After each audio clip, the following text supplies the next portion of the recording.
que será derramada para el perdón de los pecados.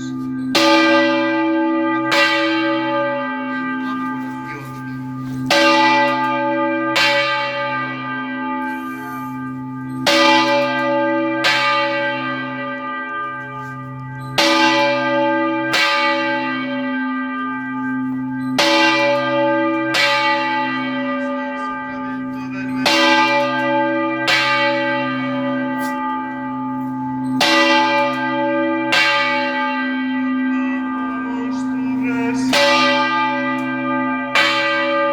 Vale, paramos.